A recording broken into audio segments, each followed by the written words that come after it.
Hi, it's Laura. It's Lorelei with Radiate Life with Lorelei and Blooming Families with Lorelei, creating new possibilities. And this video, I'm hoping as a kind of impromptu one. I hope. Okay, because of the sun, it's really hard for me to see. But anyway, so I'm doing this outside today, and I just want to show you we're opening the soul's healing portal, the portal of the soul's healing. So I wanted to show you one of my variations of my healing portal. And I want to start, this whole thing here, if you can really see that. Let's see how well. You kind of see it. I'm guessing you can see that pretty well. Okay, so here we go. It's on video. So if I speak really fast or you want to hear something again, you can always replay it. So this is kind of like brain flow. What are the important things to give you if you want to set up your own healing portal, healing vortex? I'm thinking all the things that it might be called. It might be called an altar. It might be called an intentional space. Whatever. It started off very simply for me. It started off by learning a candle exercise in my studies of metaphysics. To put a candle in front of me, light the candle. This was not a part of a ceremony. This was just a concentration exercise. You put a candle, white candle, so you're not distracted, not scented, light it.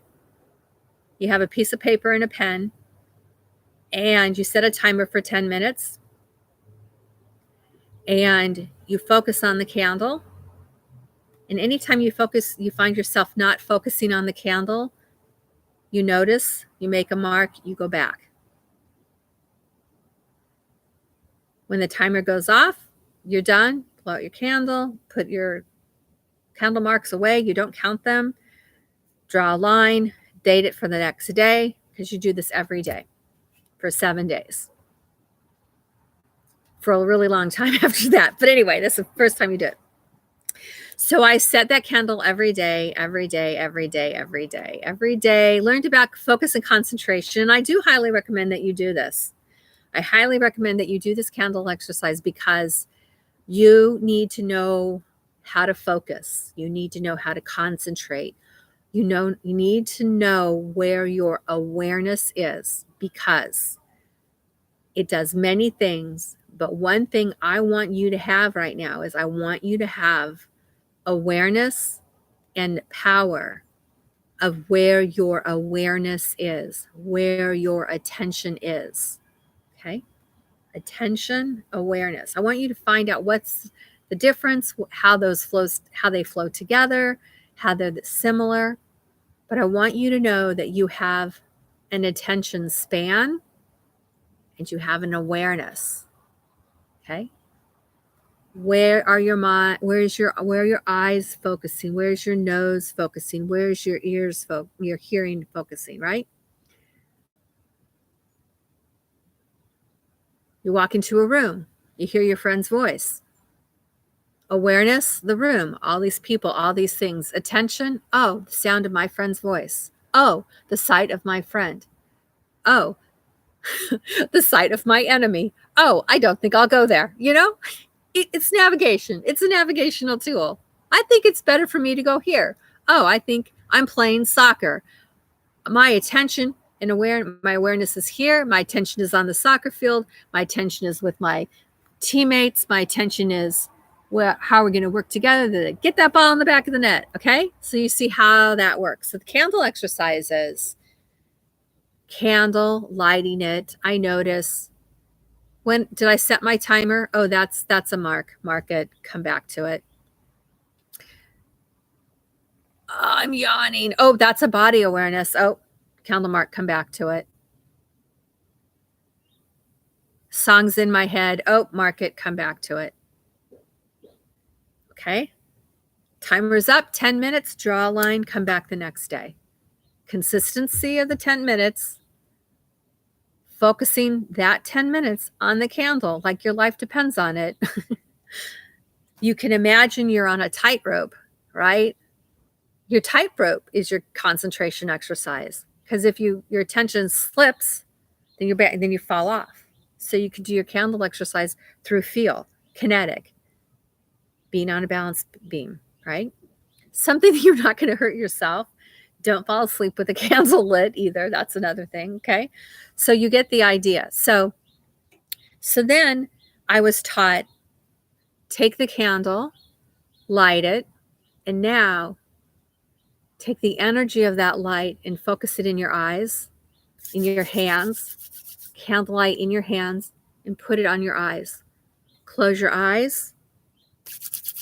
Now your hands should be together, palms together, friction. Feel a warmth. Okay, there should be this friction energy, warmth. When they're warm, then put them on the back of your eyes and allow that warmth to go to the back of your eyes. Okay, you do this in the morning. Light the candle, put your eyes here, put your palms together, wake up your eyes. Okay, then eye exercises. This is you're not gonna see me do them well, but the other thing is to get up in the morning again, your eyes, your perception, your vision, training this, right? So the next thing you do is after you light the candle, then you do the palms pressed together, awaken and warm your eyes. And now you're doing eye rolls where you follow the outside of your eyes with both eyes in one direction all the way around, and then the other direction all the way around. And then one direction all the way around, and then the other. Say you do about 3. 1,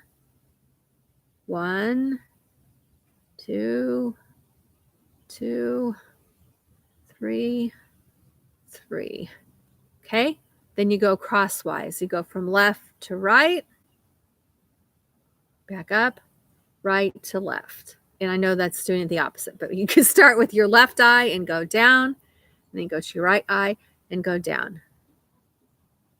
Okay? And then you're done.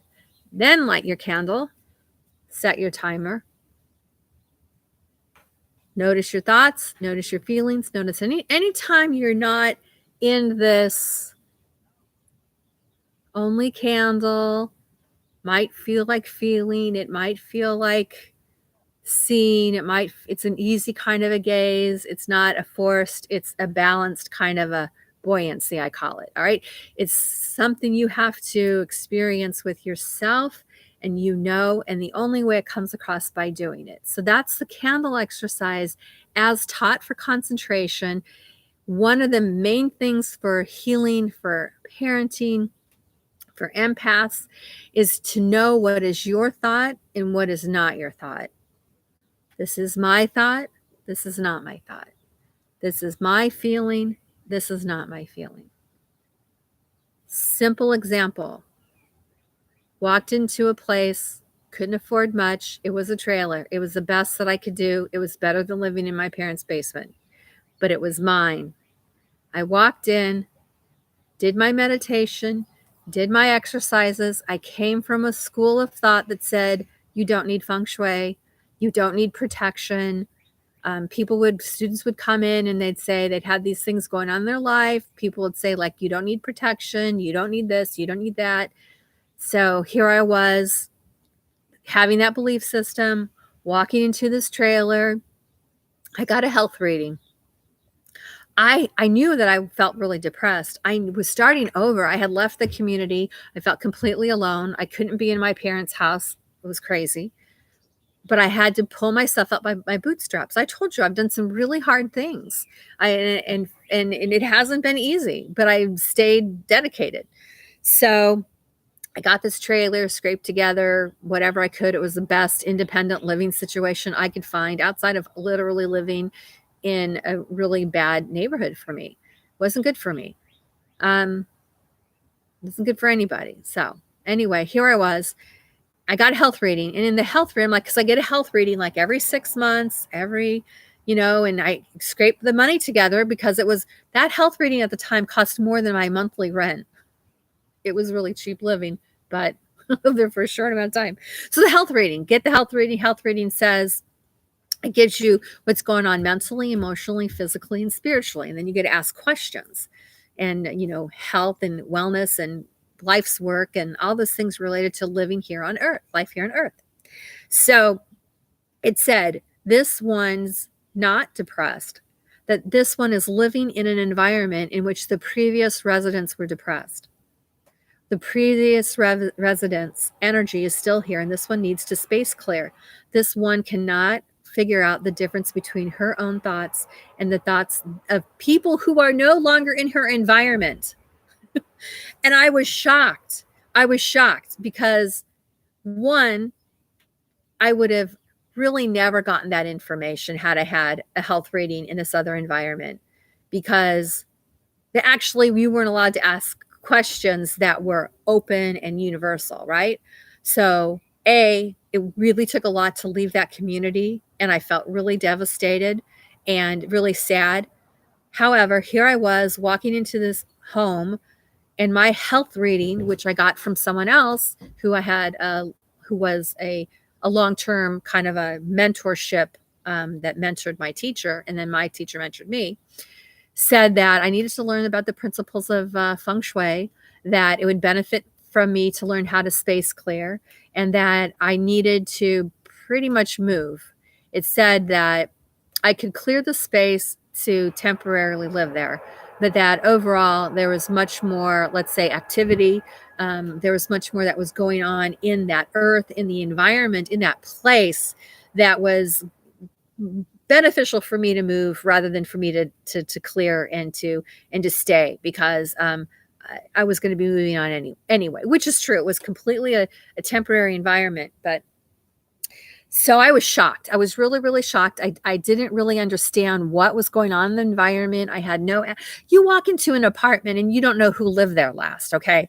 This is why from then on, all the places that I lived, I blessed myself. I had my shamanic family bless for me, that I've had my main mentor teacher bless that for me. I have another person who doesn't live in my environment anymore, who lives in Northern California. I could give you their name and number so they could come in and space clear, but they could also do a space clear over, long distance. But I had them. So I did a space clearing. I had my teachers do a space clearing. I had my shamanic friend do a space clearing. And I had this other. And you know what? Each one of them came at different angles and helped me create more and more and more energy. And I did this in the house that I live in here too. We space cleared and cleared and cleared. So I want to stay with this apartment example. It was brought to my awareness that this wasn't my depression. I was kind of shocked. I felt kind of icky. I was like, ooh, this is weird. How in the world did I pick up on this other person's energy when I don't even know them? I don't want to know this energy. I didn't do that intentionally. And so I was like, okay, I need to get out of here. But I was being judicious with my money, right? So then the next thing, I'm just going to tell you this because it's like this stuff, how can this happen in life? So then one night, there was a knocking on the door. Like, it was like late. It was like late, like 1:00 in the morning. I'm like going to work, mind my own business, not having anyone over. I know that the people next door so then I didn't know anything about it. I didn't know my neighbors. They didn't know me. They weren't really friendly. I was like just coming in, doing my thing. So then I had cats. I wasn't supposed to have cats. So that was another thing. So I didn't want to get kicked out because I had cats. So yes, I did that, but I never did that again where I had animals where I wasn't supposed to. I learned my lesson on that. It wasn't worth the fear and the terror and the heartbreak of having to get rid of them, which I didn't. I moved to a place so I could take them. Anyway, knock, knock, knock, knock on the door. They were not going away. Knock, knock, knock, knock, knock on the door. They are not going away. Okay, I'm home alone in this place, knowing no one, having no place to go to. I am not answering that door now because I don't want to face whoever is angry and who's out there. So I ended up calling the police. And these people were shouting, these men were shouting and knocking on my door and yelling. And I am like, I've been there maybe a couple of weeks. And so I called 911 and I'm like, can you hear that? These people are trying to break down my door. I don't know who this is or anything. And then I give them my address. And so they send the police out. So the police come, the other people have left by now. I'm completely mortified. I'm completely feeling unsafe. I'm feeling like horrible. I'm like, what is going on here? I'm just trying to start my life over. And the police come and they start accusing me of being the girlfriend of a drug dealer. This is basically what they come to my house. I've called 911. I have these people in trying to break down my door. I'm scared to death. And the police come and say, you're such and such's girlfriend. He's a known drug dealer. Those are people that are trying to buy drugs. And I'm looking at them. Now, mind you, I did have the health reading. Mind you, they did say there was stuff going on here that I needed to like do what I could and to get out of there. And then here's the police not believing me. I'm like, that's not true. I don't even know who you're talking about. I just moved in here. And what do they tell me? That I'm lying. They tell me I'm lying. That's not true. And I'm like, okay, great. This is perfect. And so then they go away. And then I tell my boyfriend what happened. And then he's like, you are moving. I'm like, I don't have the money to move. I can't move, but I know what he said is true. I know what he said is right. He's like, I'm coming over here and I'm going to watch and make sure that you're okay because I don't want that to happen again, but you've got to move. You've got to find another place. And that was enough motivation, them knocking down my door and the police saying, we're not protecting you because we don't believe you and you know who you are. And my health reading just said, you can't tell the difference between your thoughts and other thoughts, and you're in this place that needs cleaning, but you're not going to stay there and clean because you need, it's temporary and you need to do what you can to go. And so I did. And actually what happened, it was a horrible experience, but I actually then got a temporary job. I had to leave a place because I can't even believe I'm telling the story. Why am I telling the story? Because we need to know this stuff happens and it's real. And if it happens to you, it's not because of bad karma. It's not because you're a bad person. If you are a light worker, what happens is you turn on the light and it attracts a lot of attention. And sometimes the attention is because things need to be brought to the light that are in the dark, right? You have to bring awareness to that situation. I won't tell you the whole story about that, but again, then the next situation, I was at work and I was working in a construction and remodeling company, but I was working in the marketing department. And it's the first time I'd ever really worked in an environment where these people felt like inappropriate humor and posting up obnoxious cartoons. It was just like non-professional, not something that you would want to put around your family. And there I was working in this environment and I would be like pushing back, like taking down cartoons saying, that those conversations are completely inappropriate. Like you can go and do that on your own time, but this is a business that we're running here. And we didn't have clients coming in and out. So maybe they felt a little bit more like they were just being who they were, but it didn't borderline. It was sexual harassment actually is what happened. And so what happened was this happened right around this time that all this was going on. Then I go and I get a new apartment and it's more money. It's not the money that I wanted to spend, but I'm like, I have to get a good apartment. It has to be in a better place for me. And then I have to work 3 jobs in order to pay my rent. I guess that's what I'll do. So I worked 3 jobs to have a better place to live. And it really was an amazing place that I stayed for quite a while.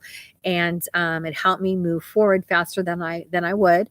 But I did lose my job. I had a job. I was only working there on a temporary basis, and I didn't want to have an apartment working as a temp because that's come and go, but I did it anyway. I had faith. I surrendered. I worked 3 jobs, and I said, I'm going to do this because this is important for me. And I was in a much better place. And there was sexual harassment, and the HR person saw it, and there was like they were part of the larger part of a company, and the PR person came in, or HR person came in and said to me, like, we're going to give you an out. Like, we're not firing you, but we are going to give you a severance package. And I didn't want to leave that job, like I said, because I've always taught, don't leave your job until you have another job, especially, when you're being self-sufficient, and don't go into debt. Don't use your credit card to pay your bills, all that stuff. So I was like really using those principles.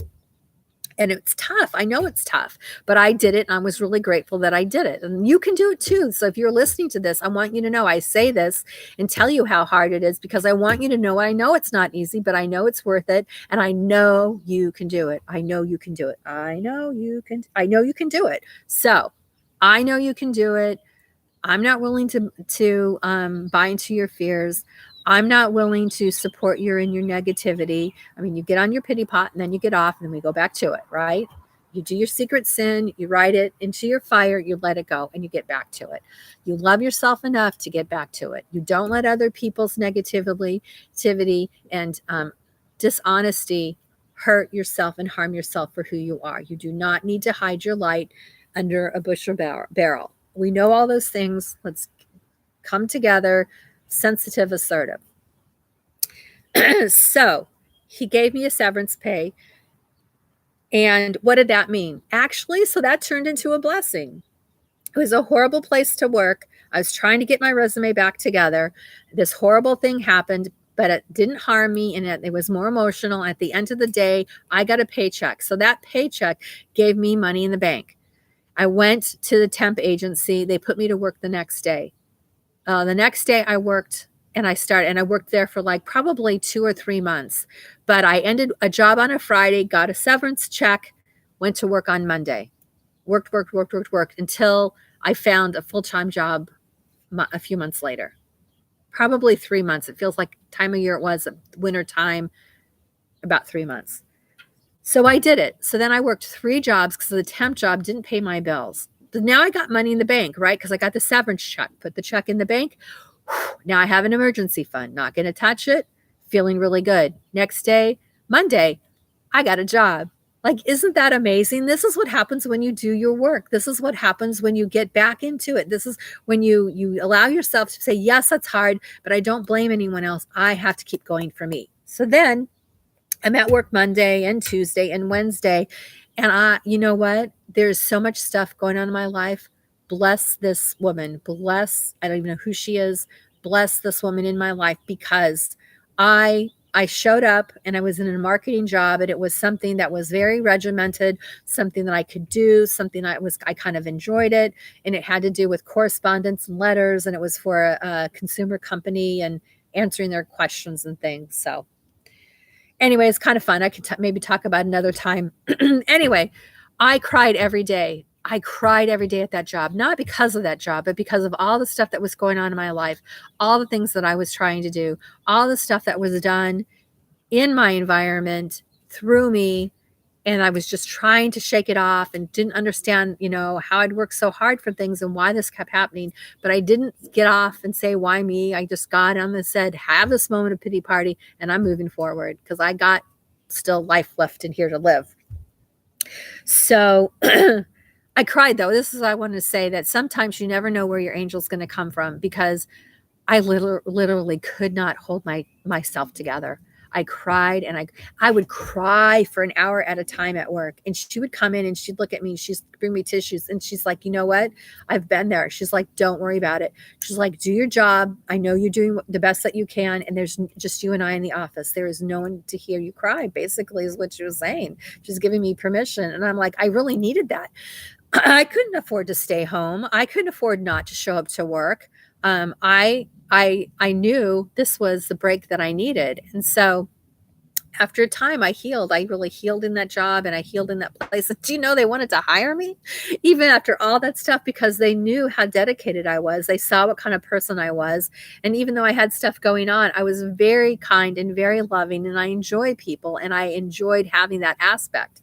And they really wanted to hire me and they were going to pay me more money than the job that I actually ended up getting. But it was in an industry, it was in the candy industry, in the sugar industry. And I knew it's something that I could do for a part-time and it helped me, but it wasn't something that I wanted to do long-term. It wasn't the industry that I wanted to put my time and attention to. However, I had also been working a part-time job selling vitamins and supplements, and that they offered me a job. And again, not at the pay in which I wanted. It was fairly close, But what I wanted more than anything is that there was this opportunity in the health industry, which is where I wanted to be in alignment with who I am and how I live my life, finally. And it was commission. So at one point, so I worked into commission. So commission started with a basic base plus commission. And then I moved off into outside sales, which was again a small base and a huge possibility for commission. And so I'd finally gotten myself to a place where I saw commission as an opportunity to have an unlimited supply. Okay. So see how, and this happened maybe in a year and a half span from beginning to end of when all this happened. And I just decided I have my life, I have my willpower, I have my spirituality, I have me. I don't need an outside source to work on me in order to get where I need to be. Although I faced a lot of really tough stuff, a lot of stuff going on and not a lot of support, a lot of probably antagonistic things from my from my own family.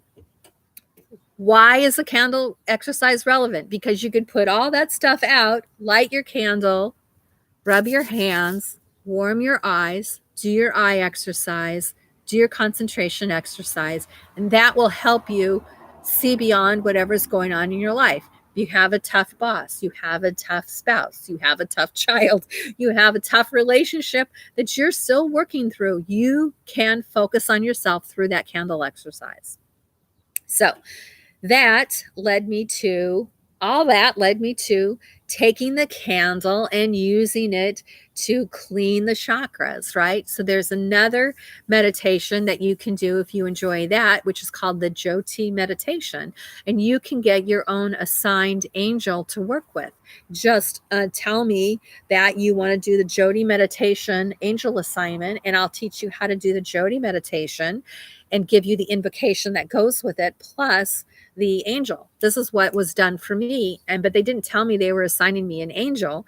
And I did the exercise again. It's a candle. Again, it's a candle and an invocation. You take the candle and you clean your chakras, and then you use triangles and different configurations of your chakras in order to clean and do this practice every day. And if you do it every day, it has amazing results. If you do it twice a day, it has even more amazing results.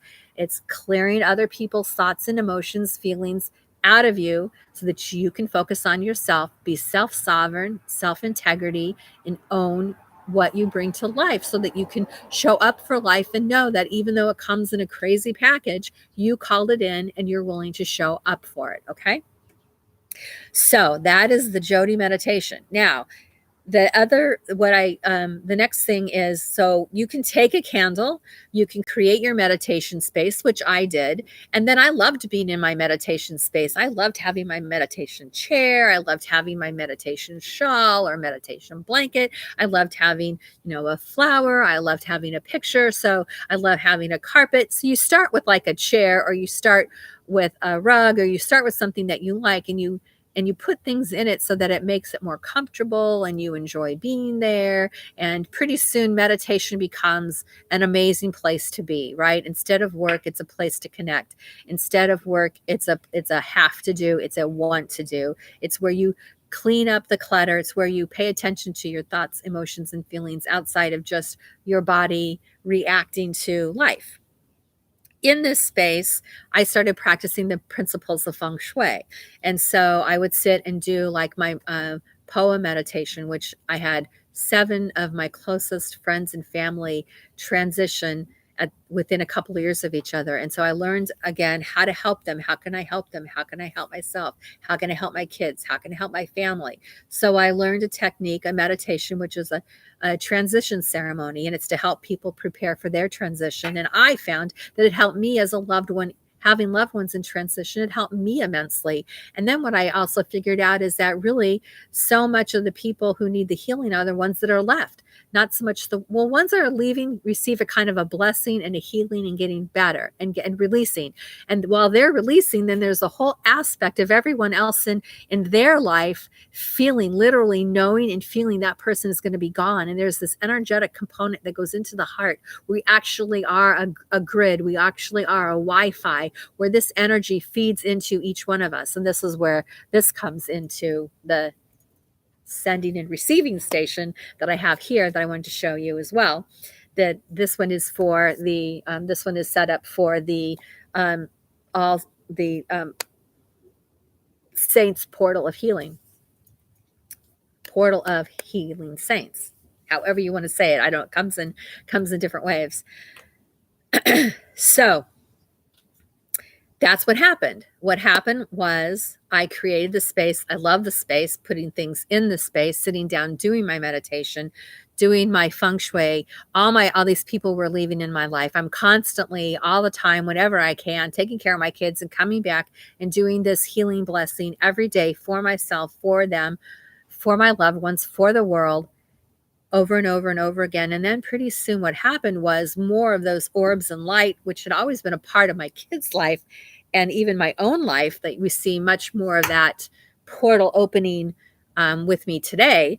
That is another way in which this light began becoming active within me. And what I did is I would do my meditation, and then I would take a picture of my meditation space just to give people ideas, my clients and my students and my family and friends, of what I did during my meditation space.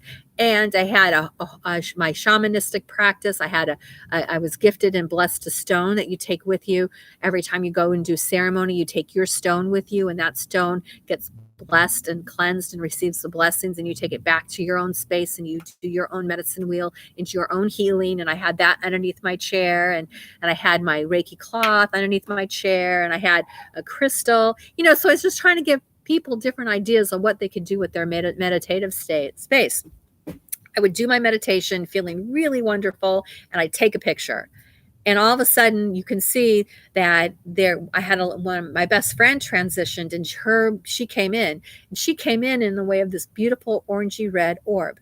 And that was her, and the last energy of her leaving her body, which is what I later came to understand. But in the meantime, I just took these pictures and went, oh my gosh, what is this energy? So I want to tell you, the very first thing that happened with that energy is that people that were around me and I considered friends, the first thing they did was tell me, that's not your energy.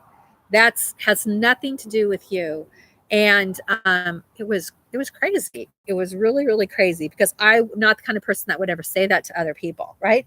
And I'm just gonna tell you this because I feel like I need to be a little honest here, and I need to let you know that we don't always show up well for each other, and we don't always invite the best and draw the best out in each other. And I'm not going to say what the reason is, because I don't really know, and I don't really care what that reason is, but I just know that that's just not the way I want to be treated, and we need to treat other people. But it is something that I experienced, and it's something that I think about and that I'm mindful about, and it's important for us to have that awareness, right? When we're at our worst, is there's no excuse. There's no excuse for not being that way with other people. So anyway, I was like, well, I'm not showing my pictures because it felt really disempowering. And I have to say that these particular people, they didn't know me. They didn't know my history of having directed a spiritual center. There was I'm going to say there was this competition, right? And there was and it's not just them, but it's in spiritual places where there's a hierarchy. Like, I've been here 10 years. You can't come in and be honored at a place that's commiserate to me. But they didn't know where I come from, or what I did, or how much service I did, or what I want to say gave up or sacrificed, or mostly served. They didn't know, and they didn't care to get to know me. And I didn't see that hierarchy. I gave them respect, but I really, really, really, until I left, really never understood all those dynamics and about community. So the kind of community that I'm bringing here for us is the kind of community that says, like I said, the main thing is the pictures and the energy, and I want you to have it. And I know we're a constellation, and I know you're meant to shine and be who you are, and that's uniquely you and not me. You have a unique perspective and unique gifts, and I need you to know that the most valuable place for you to be is you and your authentic self. And the most authentic, the best and powerful place for me is be my own authentic self. And again, I am not so much a teacher. I am a trainer. I could train you in particular how-tos so that you can demonstrate the same physical how-to.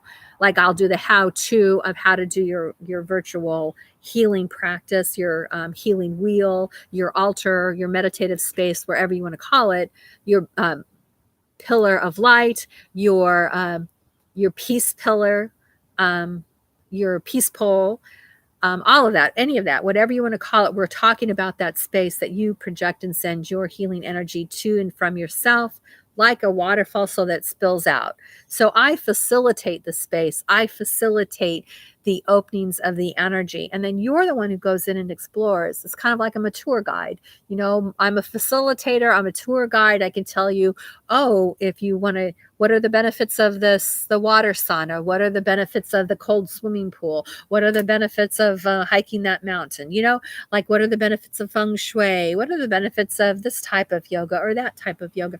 But then it's all for you to choose and how you're going to use it and what it means to you, right?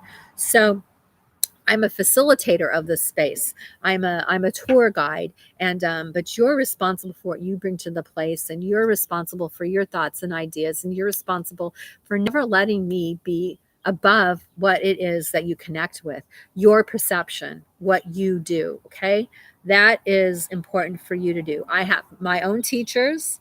I have my own insight. I have incredibly tough things I'm asked to do. I just did a video and I realized that I didn't talk fully about this experience.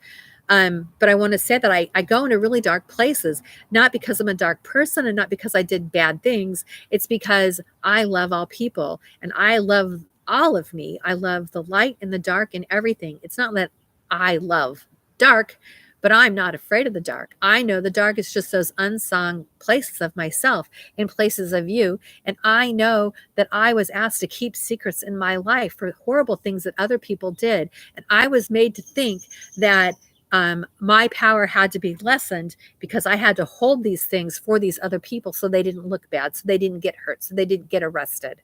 Okay. And I was young when all this happened. And you know what? I was afraid for my life. And I had good reason to be afraid for my life. I had been hurt and I'd been preyed upon, but it was not a victim. I was when I could make my escape and when I could stand up for myself, you know, when I could take my stand, I did. And that was really important. Okay. So my whole life, it is not surprising to me that I have clients and I have been pulled into these really like dark places because I am not afraid. And I don't want you to be afraid either. But I did have to learn this lesson about you have to know how to hold that space. And you have to, the more we know about holding our own space, the more that we know about ourselves, that is our power. Okay. That's what I wanted to say about that. That is our power. So I want to say that last week I had this experience where I had to physically go in and put myself on the line and physically felt my body shutting down, and physically, not that anyone hit me, but that my body and my hip and my leg took on this energetic hit into my body and anchored it in and stayed there for about 3 days while I went, oh, wow, this is a direct cause and effect. I had to take a stand in my environment. And as I did, there's this energy that came in that was attached to me. And even though I have full awareness and even though I went in with all of that, it still happened. And I have to say that it was for a loved one. And that's usually when that's going to happen, that I wouldn't do that for a client. But there I was. And it was, again, I know it was right because I went in fully like, I have to step in this place. And no, I know I don't want to. So I have to step in this place and take this stand and not be afraid of all these fear thoughts, of myself getting hurt, of my loved one getting hurt, of being rejected, of being imprisoned in my own house. I mean, there's all these crazy, horrible things and I felt them and I knew them and I did it anyway. I said, I don't care. And I did it. And then you know what happened? None of those fears happened. None of those things happened. I had to like cut through this stuff so I could help this person get out of what they were stuck in and make an opening so that they could walk through. And at the end of the day, I was like, I knew I was done. It's like almost like this, like a caterpillar and a butterfly. When there's something, some something going on, something that needs to be resolved. It could be a health issue. It could be a mental issue. It's something that we came here to learn. And my inner guidance told me, you are going to do that because you came to learn about this. I'm like, I did? I'm still having this inner dialogue going, I'm what? Like, what? It's like, yes, you came here to give, and you came here to learn, and you came here to take a stand. And if you don't do that, then you won't finish what it is you came here to finish. You won't experience what you came here to finish. And I had that in the back of my mind when I went into this, because I do, get into the Akashic records. I have other people read my records, and I'm like, what do I need to do today? And how do I need to live? And this is a really important time on earth. And I also had a sense of completion. It's like, okay, I know that I'm done. I know whatever that was, I'm done. And I got a lot of learning from that. And yes, there was I want to say not physically hurt me, but I noticed not the pain, but I noticed my tightness in my body. I noticed how my body held on to this experience, right? And I'm like, I'm healing myself, and I'm healing for all people. And this will be easier for my kids and their DNA. We're cleaning our DNA. We're clearing our DNA. There's stuff in our DNA that is not good for us, and it's not good for them, and it's not good for the next generation. Okay. So I'm going to say that it does have to do with addiction. I'm going to say that it does have to do with addiction, and that it doesn't matter how much or how little addiction, but addiction is something that steps in the gap of keeping us from knowing our true selves. It's a replacement. It's a fake. It's a pseudo. Okay. It could be cigarettes. It could be sweets because you're not getting enough sweetness in life. So it's a sugar addiction. It could be a coffee addiction to needing an artificial high because you're resisting life, which is, again, actually you squeezing down and squeezing life out of you. That comes up. So with all that said, with all this going on, what in the world do we do? Create your healing center. Create your plant, your flower, your candle. This is a highly sophisticated technology, believe it or not, and it's part of a system. But I want to show you, this is one of the actual healing. This will be one of the dedicated centers to the healing of the portal, again, which we're activating tomorrow, which we're getting a prelim and set up for today. These are slips of paper where I write down individuals that have prayer requests. So I like to say one thing when it comes to a prayer request.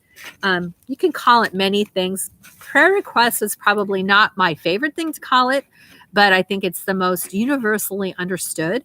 Let me pray for you. Can I pray for you? Will you pray for me? Let's say a prayer. Like, I think many people relate to that. It could be affirmation. So let's do an affirmation together. I'll say an affirmation for you. You say, it should be something that's common, and we can and change that as well. So I do have my healing thoughts. So here's the thing. So you have this, you have your candle, you have your pot, you write down your name. This is so if you were going to be my client or you were going to be my student, this is what I would say. The first thing you need to do is to be willing to heal yourself. The first thing you need to do is to be able to care for yourself. The first thing you need to do is love yourself. So I'm going to give you the assignment of creating your own healing space, your healing circle, your virtual healing space. I say virtual because literally when people ask me to pray for them or pray for the water or pray for a country or pray for something, someone else, something going on, I write it on a piece of paper and I put it in here. Okay. And I have that intention. So at the new moon is the best place to set it up. So get it ready before the new moon, bless it, put your intention in it. So it's set when the new moon comes. When the full moon sets, then you want to take it down. You want to physically clean it.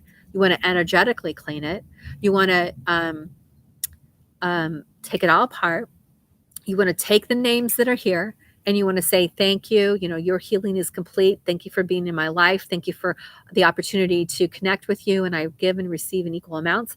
And then have a fire, and burn that into the fire to release it and reset it, right? Because we want to release people and say, you are healed. Go on, move forward. Your knee is healed. And I just mean like, I'm just talking like in the physical sense. Like I've had experiences where I hurt my knee and I went through 12 weeks of physical therapy. And there was a time in which my therapy had completed, but yet I couldn't fully put my weight on my foot and walk and sit and push off like I normally would. And I thought, when is this ever going to heal? And then eventually it did. Um, but it did because I got my brain back into the game, because I got back into my life and rode the bike and did these things now every day with the intention of reintegrating my body back into the state of normal. Because if we don't, then it still is out of whack and it moves forward, right? Or something else will happen. It doesn't completely heal in the way it could. So that's why we release it with gratitude. You reset it. It clears the energy. It gives a completion. There's more layers to it, but you have to be willing to do this layer. You have to be willing to do this. This also is, if you want to bless items, you have bless items. You want to bless gifts. You have a retail store. You have an online store. You make gifts. This is another place to bless them and to empower them. So when you send them out into the world, they go with a blessing and that as well. What else do I want to say about this? This particular one, so what I do when I first got it, I said, this really feels like a plant to me. This is like, it's a generating, receiving, and sending station. And I put my energy into it, and then my family's energy into it, and my relatives and plants and people. And then as I started connecting with it, I would do a meditation. I would put the vibrational meditation or mantra on my phone, and I would put it here, and I would be feeding it into this like it's a plant, or it's like a crystal. If you have a crystal, if you set up a station like this, you get a new crystal, you can neutralize it and remove any old programming. And then you can put new programming in by playing a specific vibration or having a picture or doing a particular meditation. But this is a sending and receiving station. Sometimes, let's say that somebody comes to me and I'm in my life, I'll come in and I'll hold. I recently started doing this. I'll hold one or more of these the loops on here and connect and go in and send that energy to the person, to the situation, through myself. So I'm always benefiting. That's the other thing I would say. It's like it doesn't go out and you're not connected. It could if you want, but it goes up through you and out of you so that you're sending through that beneficial energy to others. So there is a place in your own spirituality that you will reach, which says that I am not willing to experience that energy if that is not the energy that I'm willing to send out to someone else. Okay. And in the same time, I am willing to be authentic and I'm generating energy, but then there will be unconscious energy that comes up, and that's not for us to judge. Like maybe we were in the third grade and we were snarky to somebody. Maybe we were in the third grade and we didn't, we said something mean to somebody. That's not something to hide. That's something to heal. It comes up because it's ready to be released. So recapitulation, I want to say that. So we talked about, I'm sure everybody knows about the importance of gratitude, but you will know how powerful it is when you do gratitude prayer every day before you get out of bed. It grows and grows and grows, and you will see how amazing it is. Then there's the grace. So the grace is the forgiveness part. I'm sorry. Please forgive me. Thank you. I love you, for myself, for my ancestors, for my children, for any of those hurts. It's not being guilty. It's just saying, I see you and I see that situation and I am the solution. I am the resolution. I do not have sides. I am not making judgments, but that deserves resolution. And I am bringing resolution to it, first to myself. And then that spreads out and ripples out. And then so what did I say? There's the gratitude, there's the grace. And then the other word I just heard now is grit. I was like, yeah, grace, gratitude, grace, and grit. So the grit is worth it.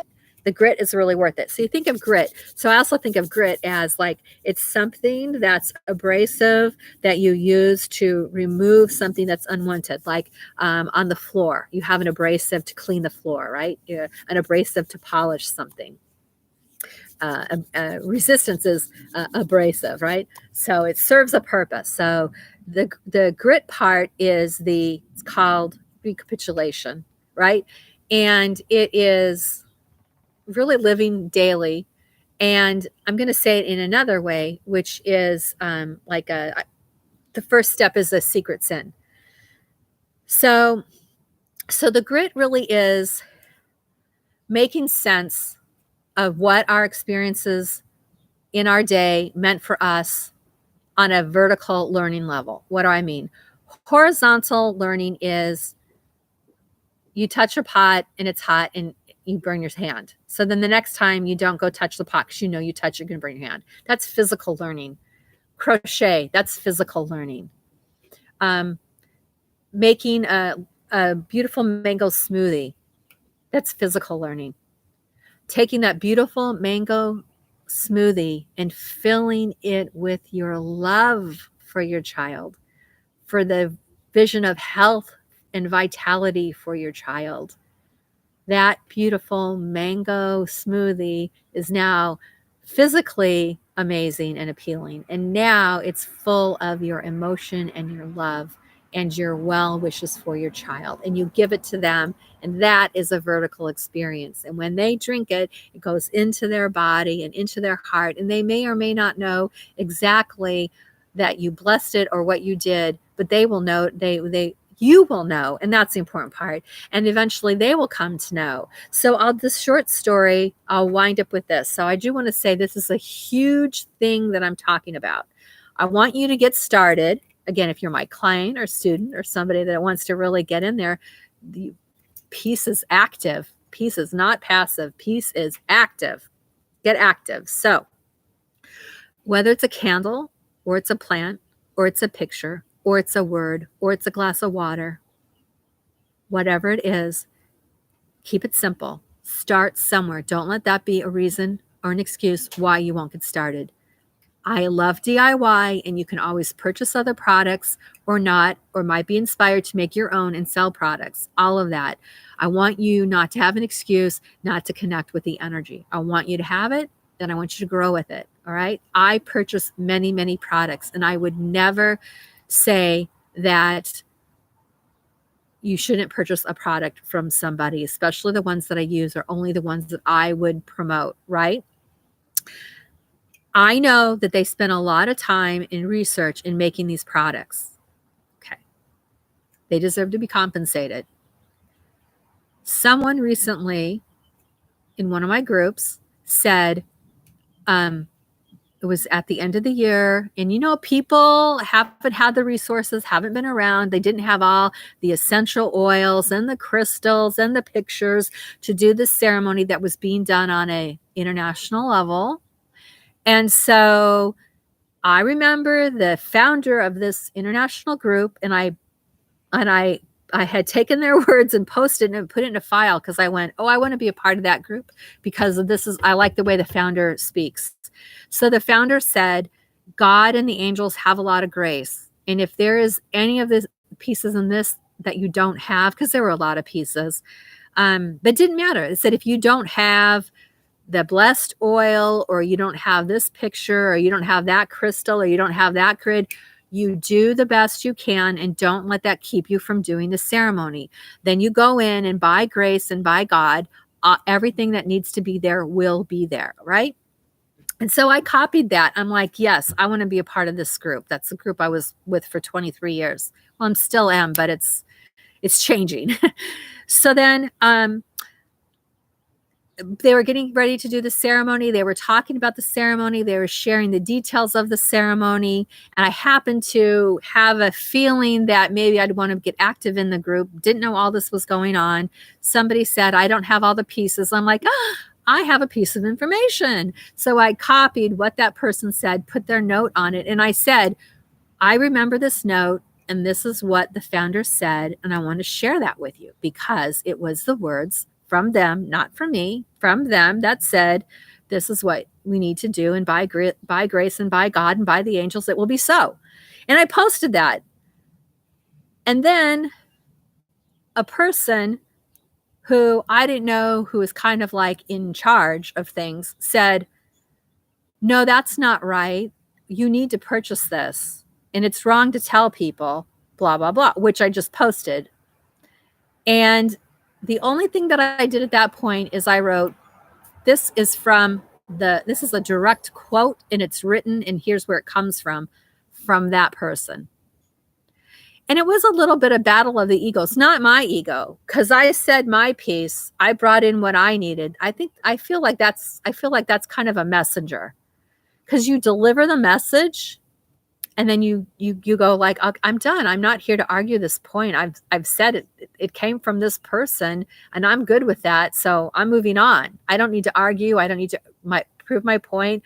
You can take that or not take that. It's okay.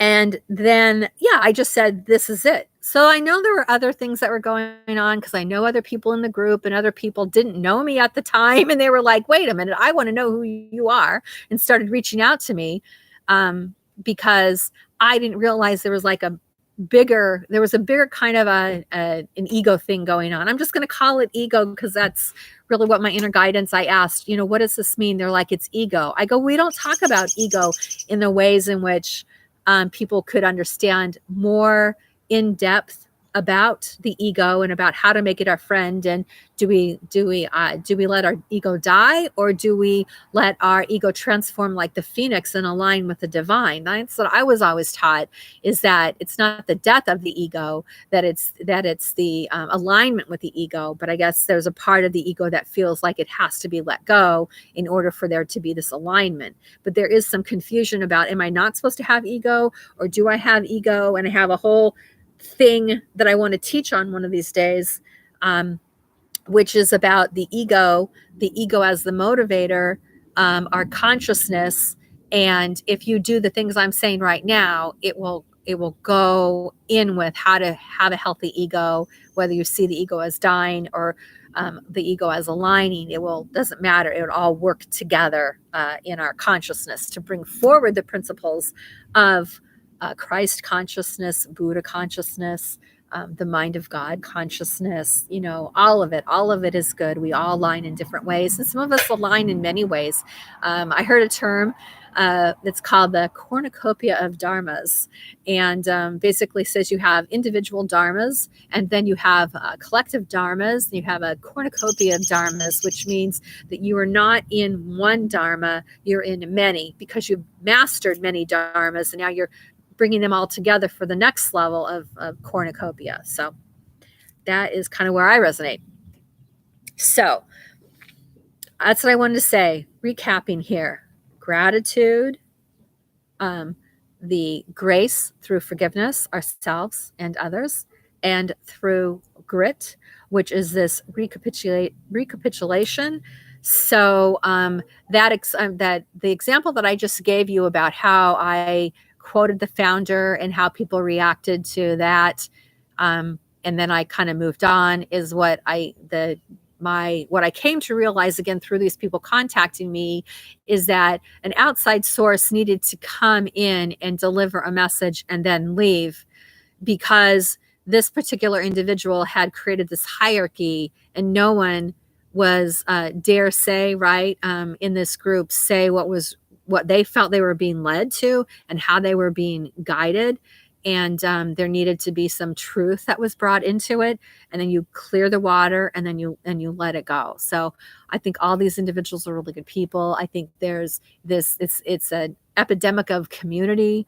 It's this hierarchy. Oh, I've been here longer than you. But the ascension is not about hierarchy, because you don't have no idea, the amazing people who are in 8-year-old bodies, 80-year-old bodies, 18 bodies, that when we get into, this is the thing, is when we get out of our roles and we get into our souls, yes, that rhymes, out of our roles and into our souls, and we go and we perceive our life, we perceive our next step, we perceive the thing that we want to give and create and enjoy in this world.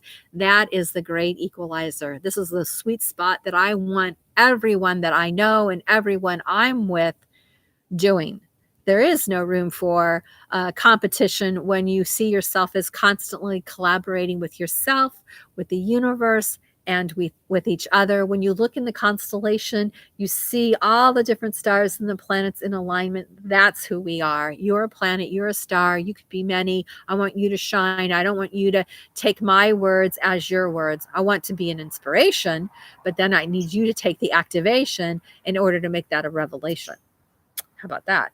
Take the inspiration from ourselves and each other, but then we have to take the activation. We have to do something with it in our life.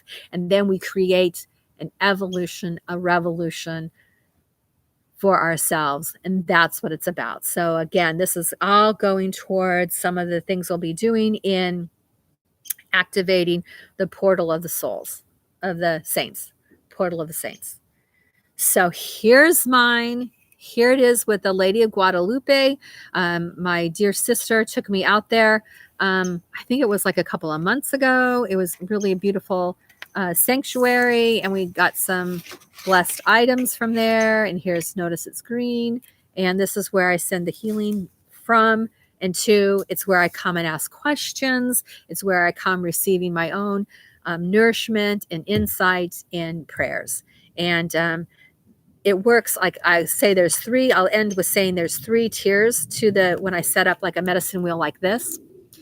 Again, you have to know yourself, heal yourself. You have to know your pranic tube and heal your pranic tube. All right. You have to use the 12 chakra system. So you move into the 7 chakra system, and that will help your ego. That will help you with your cocoon. But really, to fully access the 12 chakras, you need to have this luminous cocoon intact. And then you have the 12 chakras, and you live within the 12 chakra realm, which is in your soul realm. And then you move into the 24 chakras, which is in the oneness, or in the connectiveness to source, or I don't know what else you might call it. There is no difference between the inner and the outer. Everything is connected. And again, you can't buy it. You can't certify yourself in it. You have to grow in your consciousness. And I know how this is. And sometimes it can be very frustrating, because it is a little bit like there's no loud drums or trumpets or big pointy neon signs that say, this is where your enlightenment is. This is your next big step. That my learning had been very regimented, but I did it because I thought that's what I needed to do. And I did it as best as I could. And what I found out was there's a whole bunch of other stuff that I was doing, the structure, the meditation, the techniques, the reading, the this, the that. There's so much out there. There's so many different ways of healing that I was missing the point, which was I had to activate my heart. I'd had enough of the other stuff. And now I needed to clear that clutter in a way and see what worked for me, and be willing to move into the edge of that information that hasn't been brought in yet. So this activation of the soul, the saints portal is, a big portion of my life's work up until this point. Because I've been willing to look at pictures and say, what is that? I've been willing to look at other pictures and do things in different ways, and have people not understand, not connect. People say, I don't understand. And it's okay not to understand, but then you have to go back into your heart and say, I always say, okay, what do I understand? What can I do? And let me make the best effort I can. Not being afraid to try. You have to. Because, again, I have found that even working with the god of fertility, she says, until you plant those seeds and nurture those seeds, I literally have nothing I can do for you. And I have to say, I kind of love that. This is why I said, okay, I'm going to have them create 12 vision statements for themselves, or 12 most wanted, and 12 vision statements for the world. And And it could be anything. You could create 12 vision statements just for you and your family, and that represents all families. Okay. It doesn't have to be outside. What you're doing is really powerful. Now, it might include outside.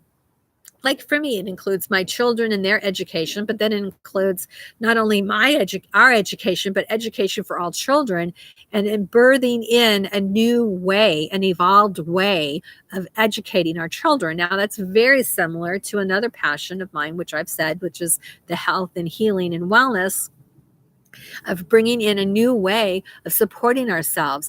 But we have to wake up. We have to activate wellness. We have to be aware of our good choices and our bad choices. We have to be aware of what's going to be productive and helpful or not productive and helpful, and learn to choose for ourselves, and learn to make that be a way for ourselves and our go-to space. So there we go. I know that was a lot again, but again, I want you to get going, get active, not have any reason not to do it, to get started, and come along for the journey. It's sure to be an exciting time. And peace I give you, my peace I leave you, and looking forward to this new experience in love and praise and gratitude, creating our beautiful reality the way we always meant to, together.